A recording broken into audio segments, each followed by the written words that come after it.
Hi, my name is Drea Burbank. I'm an MD technologist. This is a lecture that I gave to Rotary at an evening meeting the other day, and I had to extend it from 10 minutes to 40, so I threw in a bunch of chaos theory. They loved it. They asked me to put it online, so here it is. I apologize if it's uber nerdy. There's much shorter presentations on Empulse on our YouTube channel. So I'm Drea. I am an MD technologist. I design high tech for public health. This lecture was about the city of Austin, so forgive me if it's a little bit localized, but when people come to visit Austin, we normally tourism boards, etc., they want them to think of Austin as a smart city of the future and built on authentic and meaningful roots. Instead, what people tend to see when they're visiting Austin right now is homelessness, and it's loud and it's in your face. This is what they remember when they go home to their friends and family. This is what they tell people about. And this is not the way that Austin wants to see itself. And Austin is not the only city in this boat. So as a doctor, when you think about homelessness, we actually think, I think I have two minds about it. One is the individual mind. I think about how I treat an individual person. And one is as a public health doctor, a population setting. So I'm going to go through each in order. When I think about an individual experiencing homelessness, I think about drowning. Homelessness doesn't only exist in Austin. Like both Florida, Seattle, Denver, San Francisco, all these places are experiencing homelessness, and it's likely related to climate and the pace of change, of technological change in an area, and the rate of growth of a city. It's not the same thing that you see in other countries. In countries like Africa, we see things like absolute poverty, where people don't have enough to meet basic needs. And in the US, what we see is relative poverty. People who are born into this culture and are unable to participate for a variety of reasons. When I think about an individual experiencing homelessness, I use the model of Maslow's hierarchy of needs. Basically, until you're meeting your basic physiological needs for food, water, and rest, you're unlikely to be able to think clearly about having a job, intimate relationships, or bettering your situation. I really like the model of drowning for this. Until somebody's head breaks the water, they're not going to think clearly about getting air. And when you want to help somebody that's drowning, you don't tell them to swim harder or faster or breathe more air. You give them a life preserver, and you get a professional who knows what they're doing, because somebody who's drowning isn't going to think clearly and can actually drag you under. The other reason that I think that you want a professional, and in this case, in the context of the talk I'm giving, professionals are nonprofits, is because not everybody who comes out of homelessness is cheerful about it. I don't know if you've ever been around somebody who's detoxed, but it can be really tough. And one reason to involve a professional in helping somebody who's experiencing homelessness is they know how to deal with this without judging. Homelessness, I believe, is a solvable problem. There's only about 500,000 people in the U.S. experiencing homelessness on a given night, and although arguably that's way too many, it's also something that I think that we could solve. So you see some cities have a policy of homelessness zero, and I believe that it's something that we could do something about. And the number of people experiencing homelessness is markedly disproportionate to the number of people distressed about homelessness. And this is another reason why I believe it's a solvable problem in the 21st century.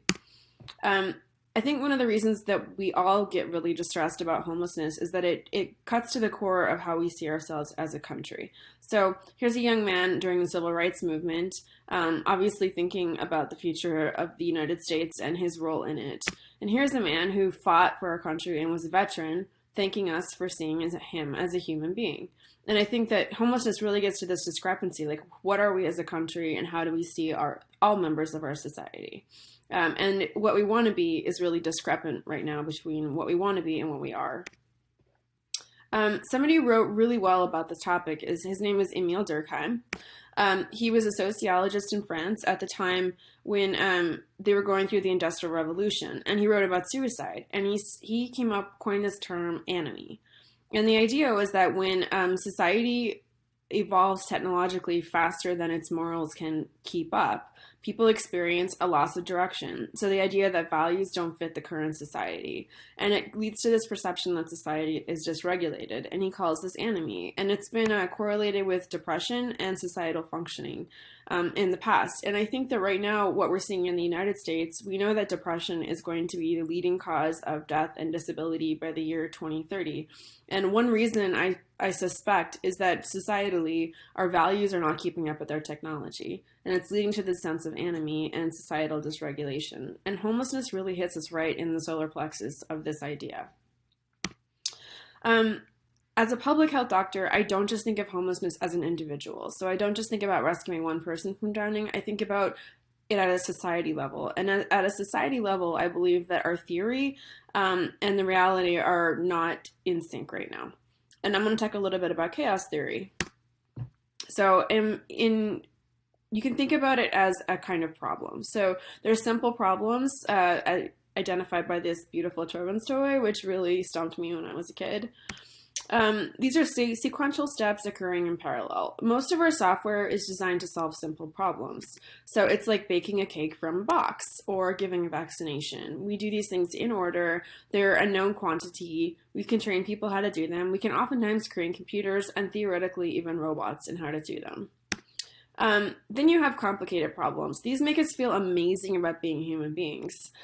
These are multiple components with if-then algorithmic thinking. They actually don't require us to be that smart. You can think of software that solves a complicated problem is often like misidentified as true AI, but a good example would be Google Maps. There's a number of different routes you could take. It's an algorithm, and a computer can figure it out, and a smart human can figure it out. An example would be sending a rocket ship to the moon. A rocket ship crashes, we fix our O-rings, we have a better rocket ship, we get to the moon. Diagnosing a urinary tract infection is also pretty algorithmic. In fact, unfortunately, as smart as we doctors like to think we are, most things in medicine right now are pretty algorithmic. Most medical treatments, not medical problems. And I'll get into that with the next problem.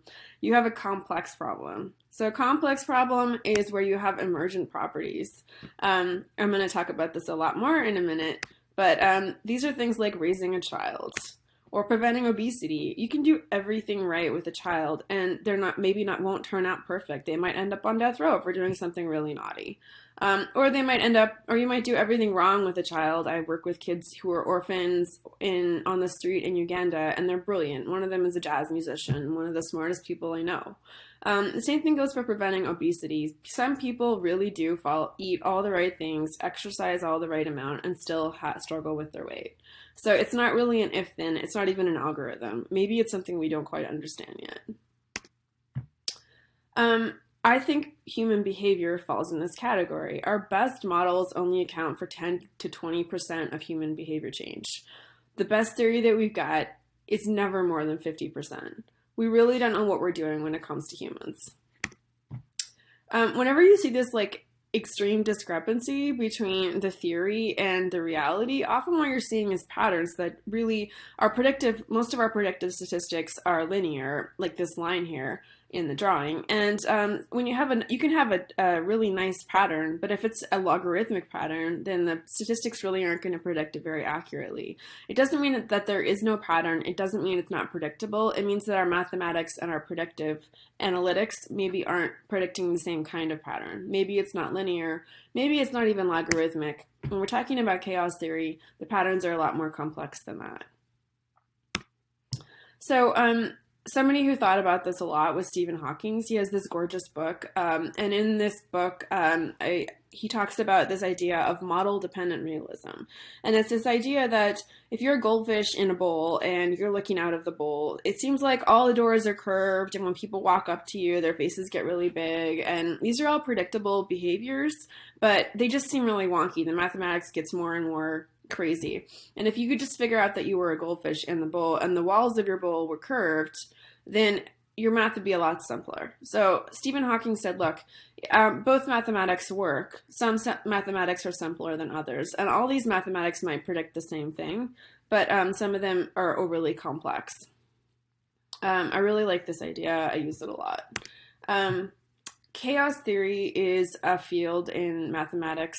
It's applied in multiple areas. I mean, right now you see most of it in meteorology, the weather. You see it sometimes in behavior change. They're starting to apply it to medical stuff, but physics for sure, engineering. I've actually heard some of the bigger software companies use it to predict software sales, and it makes their theory more accurate.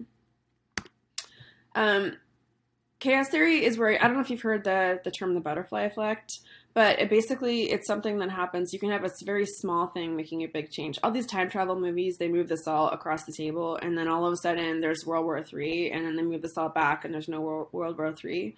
Well, it's a similar idea.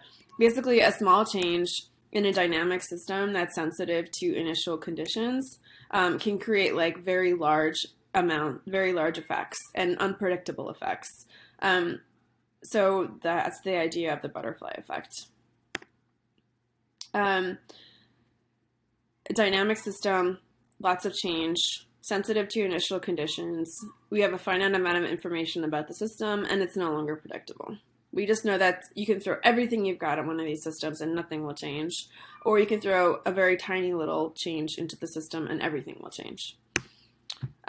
Just for the record, I am using the term chaos and chaos theory and complexity theory somewhat interchangeably, but I do know that they're different. I'm not going to get into how nerdy it is and how different they are. I'm going to try and keep it pretty basic. Just keep in mind that complex systems are not always chaotic, and chaotic systems are not always complex. I'm going to talk a little bit about complexity theory as it applies to homelessness. So a complex system is dynamic, it's ever-changing. We actually know that people typically experience homelessness for no more than 3 months. When somebody experiences chronic homelessness, it's because something is wrong. So the average path down into homelessness and back is fairly short and self-limited. About 5% of the U.S. adults have been homeless at one point in their life. So it's a dynamic system, just like a complex system. Other complex systems are also open systems. When we need to look at the population of people experiencing homelessness in the U.S., it's a pretty open system. We don't know if they're from the U.S. We often don't know how long they've been homeless. We don't have an identity on all these people. And there's a lot of change. There's a lot of movement in and out. Some people who panhandle aren't even experiencing homelessness, and a lot of people who are experiencing homelessness don't panhandle. So the population of panhandling and the population of people experiencing homelessness are pretty open. Also, when you're looking at a city like Austin or a city in Florida or California, the population could be coming from other countries, other states. So that's another issue. A complex system has limited knowledge. So when we look at the population experiencing homelessness, like I said, we don't know who everybody is. We don't even know how many people are experiencing homelessness for sure on any given night.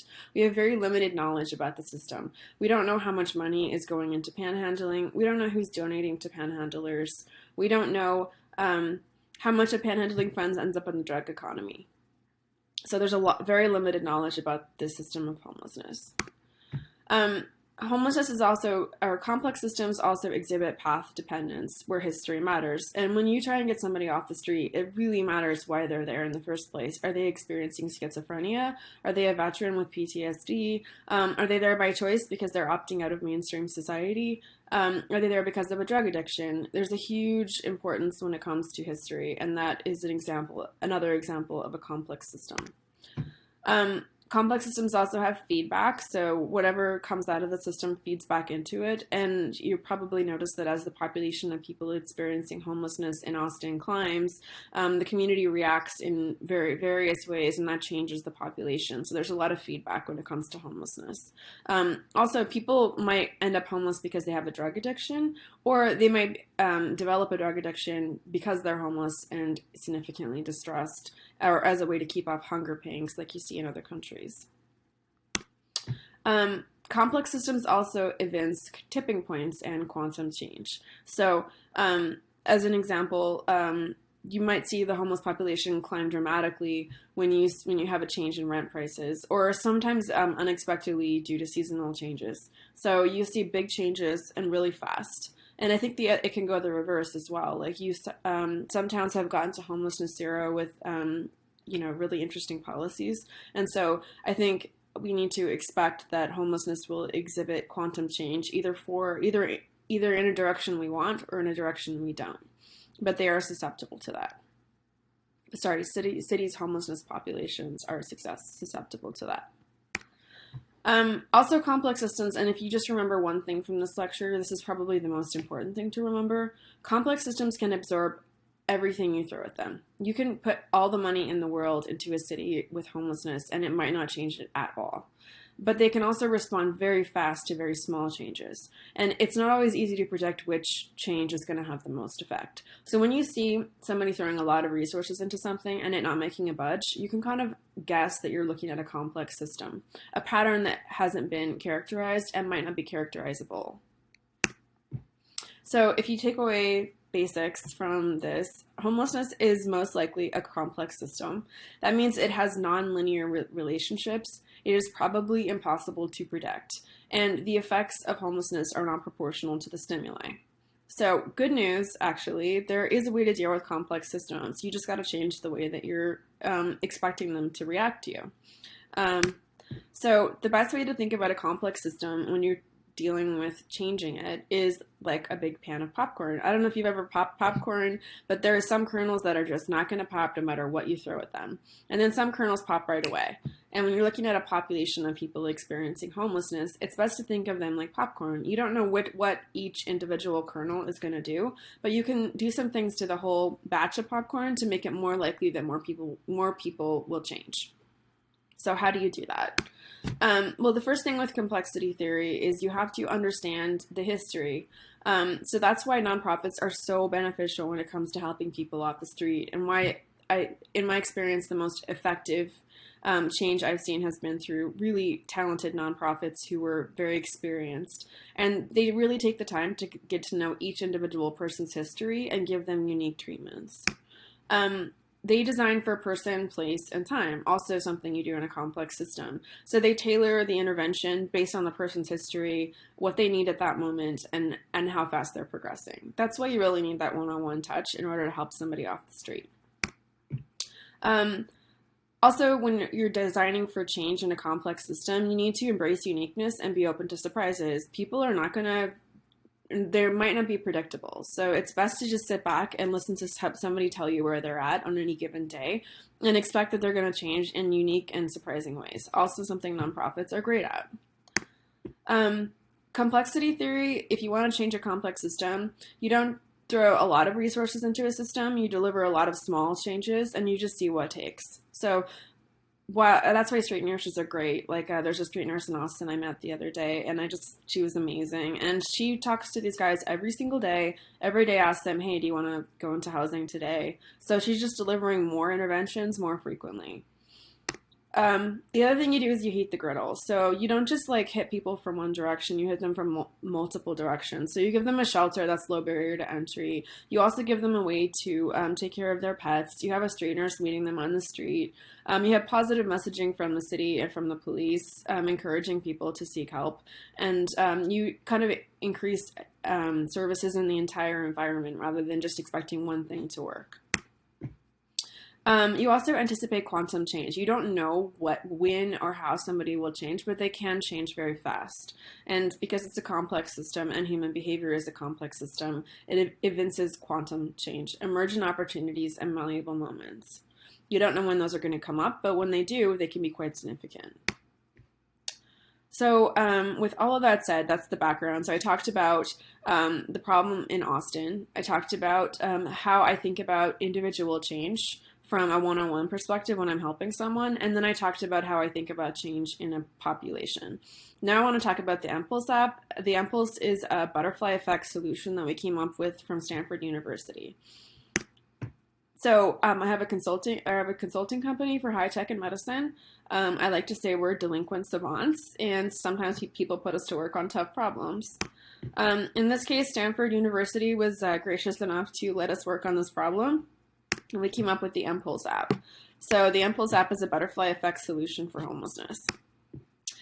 These are the Stanford professors who worked on the app. Nima Agapur is a professor of machine learning. Judith Prochaska is a well-recognized expert in behavior change. And Nirav Shah has been involved in some of the coolest public health initiatives I've seen, like leading Kaiser. This is my much more delinquent group of programmers and consultants from my consulting agency, and they work together on the Empulse app. We designed the app to be like Shazam. The idea was that people don't always buy music in a linear fashion. Sometimes they buy it impulsively just when they feel like it. And so while many people plan out their homeless and charitable giving, we thought that maybe they might want to do it impulsively as well. So the idea behind the Empulse app is that somebody can download the app, see the nonprofits nearby, and then give to all of them at once with small micro donations, maybe only $1. We thought this might have a butterfly effect. So I tell people that Empulse is an app for tourists to buy services, for people and pets experiencing homelessness, and the services are delivered by nearby nonprofits. That's because the nonprofits in Austin know the landscape better in Austin, and the nonprofits in San Francisco know the landscape better in San Francisco, and on and on and on.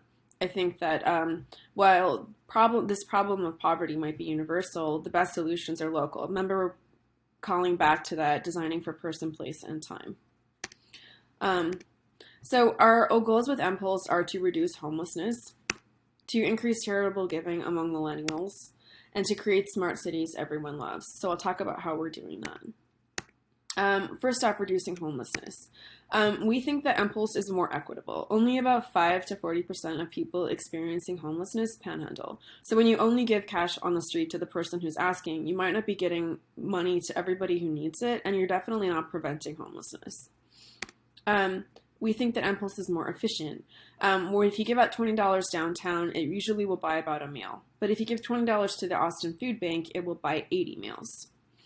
That's because they have government funds matching and relationships with local grocery stores and distribution centers. They can just have a much stronger impact for a lot less money. We also think Empulse is more effective. The evidence on this is widely varying if you talk to the police versus if you talk to some of the more passionate nonprofits.